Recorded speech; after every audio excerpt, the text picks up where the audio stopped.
ನಮಸ್ತೆ ಎಲ್ರಿಗೂ ಅನು ಕುಕಿಂಗ್ ಚಾನಲ್ಗೆ ಸ್ವಾಗತ. ನಾನು ಅನಿತಾ. ಇವತ್ತಿನ ರೆಸಿಪಿನಲ್ಲಿ ತುಂಬ ಸಿಂಪಲ್ಲಾಗಿ ಸೊಪ್ಪು ಸಾಂಬಾರು ಯಾವ ರೀತಿ ಮಾಡ್ಕೊಳ್ಳೋದು ಅಂತ ನೋಡ್ಕೊಳ್ಳೋಣ. 3 ಥರ 4 ಥರ ಸೊಪ್ಪೇನು ಬೇಕಾಗೋದಿಲ್ಲ. ಒಂದೇ ಥರ ಸೊಪ್ಪಿದ್ರೂ ಕೂಡ ಸೂಪರ್ ಆಗಿರುವಂಥ ಸೊಪ್ಪು ಸಾಂಬಾರನ್ನ ಯಾವ ರೀತಿ ಮಾಡೋದು ಅಂತ ನೋಡ್ಕೊಳ್ಳೋಣ. ಮೊದಲಿಗೆ ನಾನಿಲ್ಲಿ ಸೊಪ್ಪನ್ನ ತೊಗೊಂಡಿದ್ದೀನಿ ನೋಡಿ. ಇದು ಅರಿವೆ ಸೊಪ್ಪು. ಒಂದೇ ಥರ ಸೊಪ್ಪನ್ನ ನಾನು ಮಾಡಿ ತೋರಿಸ್ತಾ ಇದ್ದೀನಿ ಇವತ್ತು. ಇದ್ರ ಜೊತೆಗೆ ಸ್ವಲ್ಪ ಕೊತ್ತಂಬರಿ ಸೊಪ್ಪನ್ನ ಜಾಸ್ತಿ ಹಾಕ್ಕೊಳ್ತಾ ಇದ್ದೀನಿ. ನೀವು ಯಾವ ಥರ ಸೊಪ್ಪಿದ್ರೂ ಕೂಡ 2 ಥರ 3 ಥರ ಸೊಪ್ಪಿದ್ರೂ ಕೂಡ ಈ ಒಂದು ರೆಸಿಪಿನ ಈ ವಿಧಾನದಲ್ಲಿ ಟ್ರೈ ಮಾಡಿದ್ರೆ ಸೂಪರಾಗಿ ಸೊಪ್ಪು ಸಾಂಬಾರು ಬರುತ್ತೆ ನೋಡಿ. ನನ್ನ ಕೈಯಲ್ಲಿ ಒಂದು ಅರ್ಧ ಹಿಡಿಯಷ್ಟು ಕೊತ್ತಂಬರಿ ಸೊಪ್ಪನ್ನು ಹಾಕ್ಕೊಂಡಿದ್ದೀನಿ. ಇವಾಗ ಇದನ್ನು ತೊಳೆದು ಕಟ್ ಮಾಡಿ ಸೈಡಿಗೆ ಎತ್ತಿಟ್ಕೊತೀನಿ. ಅದಾದಮೇಲೆ ಒಂದು ಕುಕ್ಕರ್ಗೆ ನಾನಿಲ್ಲಿ ಬೇಳೆನ ಹಾಕ್ಕೊಳ್ತಾ ಇದ್ದೀನಿ. ನಾನಿಲ್ಲಿ ತೊಗರಿಬೇಳೆ ಹಾಗೆಯೇ ಹೆಸರು ಬೇಳೆ ಎರಡೂ ಕೂಡ ಸಮ ಪ್ರಮಾಣದಲ್ಲಿ ಹಾಕ್ಕೊಂಡಿದ್ದೀನಿ. ಅಂದರೆ ಒಂದು ಅರ್ಧ ಗ್ಲಾಸಷ್ಟು ಎರಡನ್ನೂ ಹಾಕ್ಕೊಂಡಿದ್ದೀನಿ. ಅದಾದಮೇಲೆ 2 ಗೆಡ್ಡೆ ಈರುಳ್ಳಿ, 1 ಗೆಡ್ಡೆ ಬೆಳ್ಳುಳ್ಳಿ, ಒಂದು 4 ಹಸಿಮೆಣಸಿನ್ಕಾಯಿ, 1-2 ಟೊಮೊಟೊ, ಹಾಗೆಯೇ ಕಟ್ ಮಾಡಿ ಇಟ್ಟಿದ್ದಂಥ ಸೊಪ್ಪು ಇದಿಷ್ಟನ್ನು ಹಾಕ್ಕೊಳ್ತಾ ಇದ್ದೀನಿ. ಕಟ್ ಮಾಡಿ ನಾನು ಆವಾಗಲೇ ತೋರಿಸಿದ್ನಲ್ಲ ಅದೇ ಸೊಪ್ಪು ಕಟ್ ಮಾಡಿ ಇಟ್ಕೊಂಡಿದ್ದೆ, ಅದನ್ನು ಹಾಕ್ಕೊಳ್ತಾ ಇದ್ದೀನಿ. ಸೊಪ್ಪೆಲ್ಲ ಹಾಕ್ಕೊಂಡ್ಮೇಲೆ ಇದಕ್ಕೆ 1.5 ಸ್ಪೂನು ಬೇಳೆ ಸಾಂಬಾರು ಪುಡಿನ ಹಾಕ್ಕೊಳ್ತೀನಿ. ಬೇಳೆ ಸಾಂಬಾರು ಪುಡಿ ಸೊಪ್ಪು ಎಲ್ಲ ಹಾಕ್ಕೊಂಡ್ಮೇಲೆ ನೀರು ಹಾಕ್ಕೊಳ್ತಾ ಇದ್ದೀನಿ ನೋಡಿ.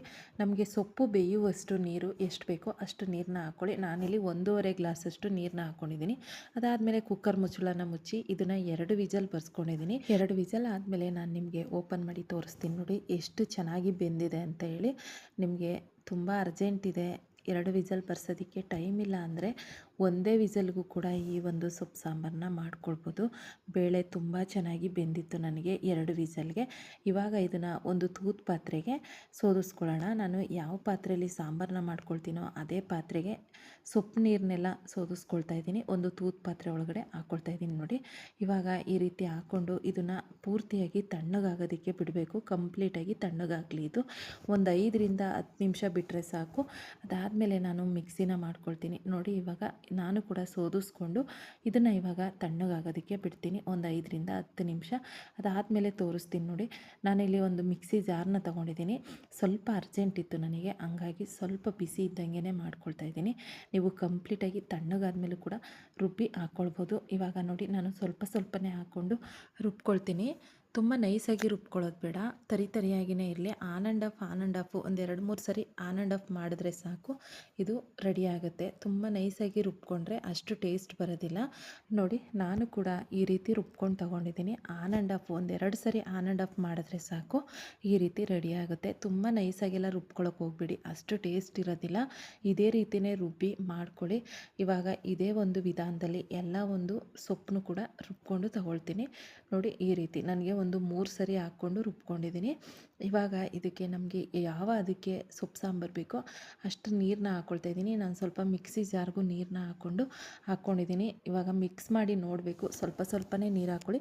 ಸೊಪ್ಪು ಸಾಂಬಾರು ಸ್ವಲ್ಪ ಗಟ್ಟಿಯಾಗಿದ್ರೇ ಚೆನ್ನಾಗಿರುತ್ತೆ. ಇವಾಗ ನನಗೆ ಇನ್ನೂ ಸ್ವಲ್ಪ ನೀರು ಬೇಕು ಅನ್ನಿಸ್ತು. ಒಂದು ಅರ್ಧ ಗ್ಲಾಸಷ್ಟು ನೀರನ್ನ ಹಾಕ್ಕೊಂಡಿದ್ದೀನಿ. ಮತ್ತು ಇನ್ನೊಂದು ಅರ್ಧ ಗ್ಲಾಸ್ ನೀರನ್ನ ಹಾಕ್ಕೊಳ್ತಾ ಇದ್ದೀನಿ ನೋಡಿ.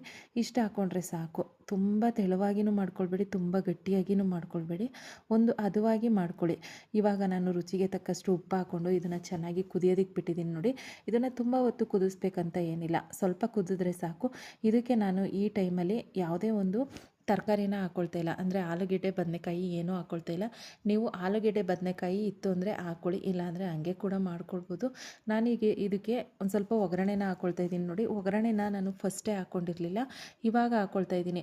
ನೀವು ಫಸ್ಟೇ ಪಾತ್ರೆಗೆ ಹಾಕೋದಕ್ಕೂ ಮುಂಚೆ ಸೊಪ್ಪನ್ನ ರುಬ್ಬಿ ಪಾತ್ರೆಗೆ ಹಾಕೋದಕ್ಕೂ ಮುಂಚೆ ಅದೇ ಪಾತ್ರೆಗೆ ಒಗ್ಗರಣೆನ ಹಾಕ್ಕೊಳ್ಬೋದು.